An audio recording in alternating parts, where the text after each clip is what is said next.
Welcome back. Tell your own true scary story.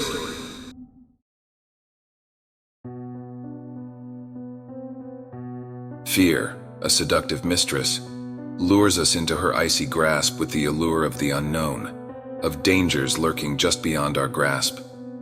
As an experienced sailor, I've danced with her on the storm-tossed seas, flirted with her in the howling winds, but nothing could have prepared me for the nightmarish waltz I would partake on the cursed voyage of the Maidens Tear.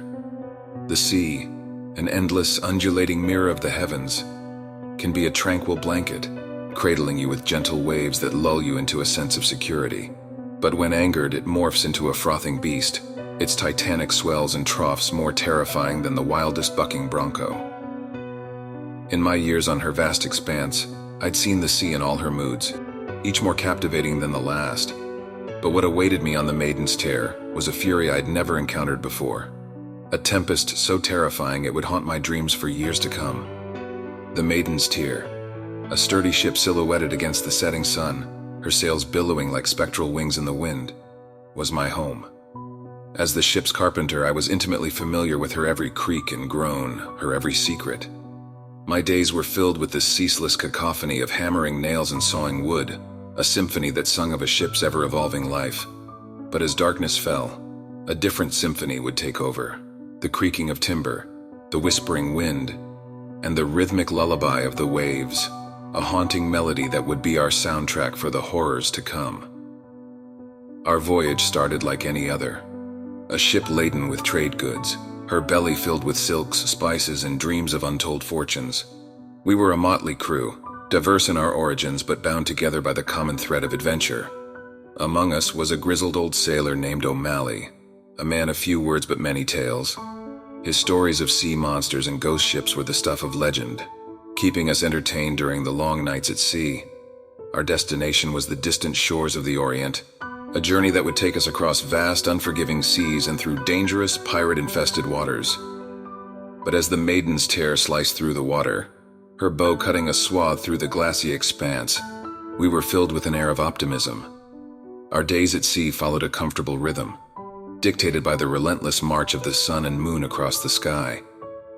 But as the days turned into weeks, a growing sense of unease began to take root. It was an insidious sensation, crawling beneath our skin, making us twitchy and paranoid. And then came the fog. One morning we woke up to find the sea blanketed in a dense, opaque mist. It clung to the ship like a shroud, obscuring everything beyond a few meters. It was as if we had sailed into the belly of a monstrous white beast, swallowed whole and left to fester in its damp, cold stomach. Our usual symphony of creaking wood and whispering wind was replaced by an eerie silence, a quiet so profound it felt like a physical presence. Then came the omens, subtle and overlooked. A mirror in my quarters, its glass fractured into a spiderweb of cracks, the ship's bell tolling ominously on its own in the still night air. A seabird, disoriented and lost, crashed into the mast, falling to the deck with a pitiful thud. We laughed them off, dismissing them as mere coincidences, inconsequential. How wrong we were. The sea, that vast and fathomless entity, does not give her warnings lightly. In the grip of the fog, our days lost all sense of structure. Time seemed to stretch and contract unpredictably. A rubber band pulled at the whim of an unseen hand. The sun was a distant memory, its golden warmth replaced by the cold, indifferent whiteness of the fog. And then, the voices started. Whispers floated on the breeze, snatches of conversations drenched in melancholy and laced with an indefinable fear. They seemed to emanate from nowhere, as ethereal and elusive as the mist itself. We tried to dismiss them as figments of our collective imagination, but they persisted, a chilling reminder of the palpable dread that hung over us like an executioner's axe. One night, a scream shattered the eerie silence. It was a piercing primal sound that ripped through the veil of fog and echoed off the icy waters. We found O'Malley, huddled in a corner of the ship, his eyes wide with terror. He babbled incoherently about shadowy figures moving in the fog, their whispers promising a fate worse than death.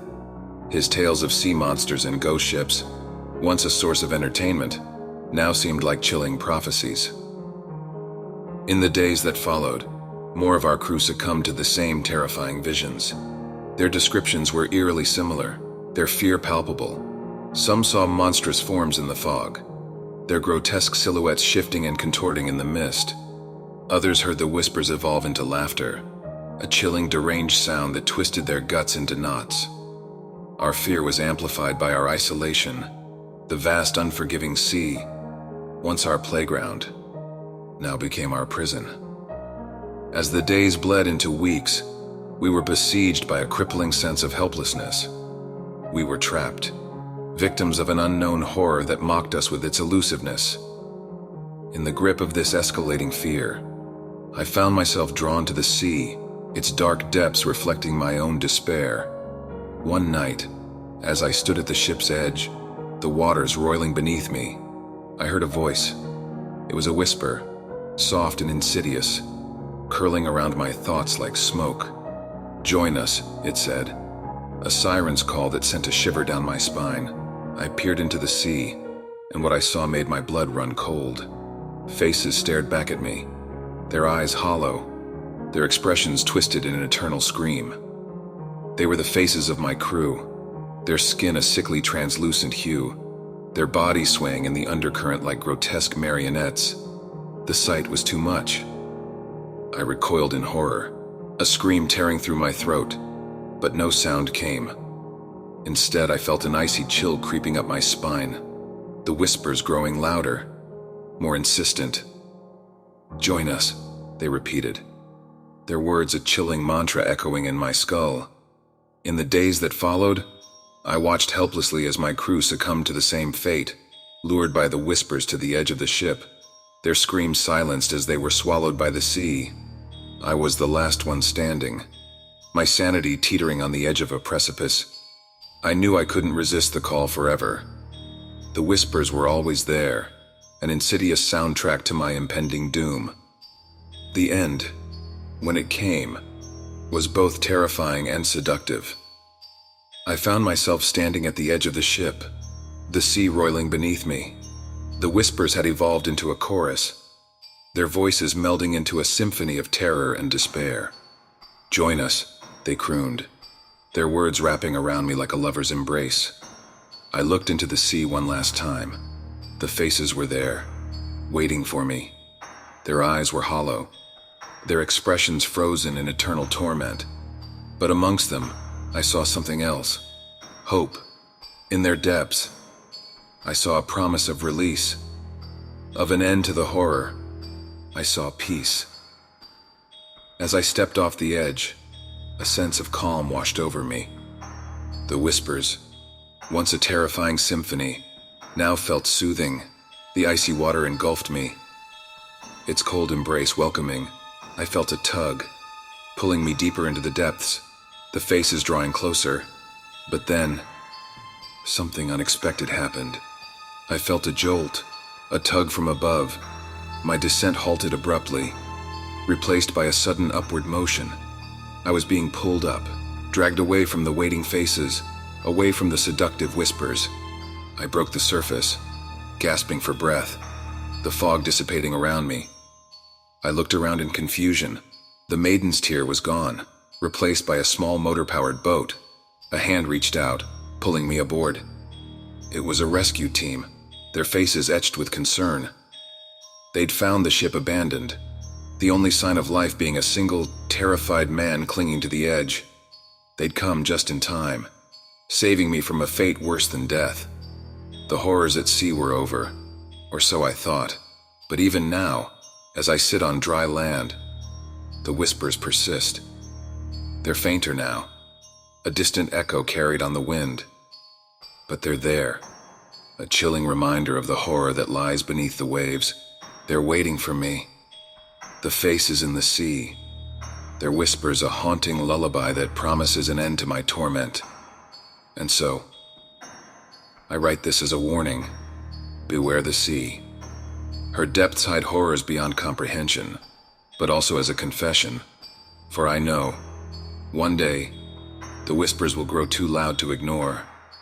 One day, I will answer their call. One day, I will join them in their underwater grave. Until then, I live in fear, a prisoner of the haunting echoes of my horrifying journey on the Maidens Tear. The sea, the endless undulating mirror of the heavens. A tranquil blanket that can morph into a frothing beast. A monstrous white beast filled with monstrous forms and terrible whispers. A seductive beast that promises peace amidst the horror. But beneath her calm, the faces wait. Their hollow eyes see all. Their whispers reach all, and they wait. For me, for you, waiting in the silence beneath the waves, waiting in the horrors at sea,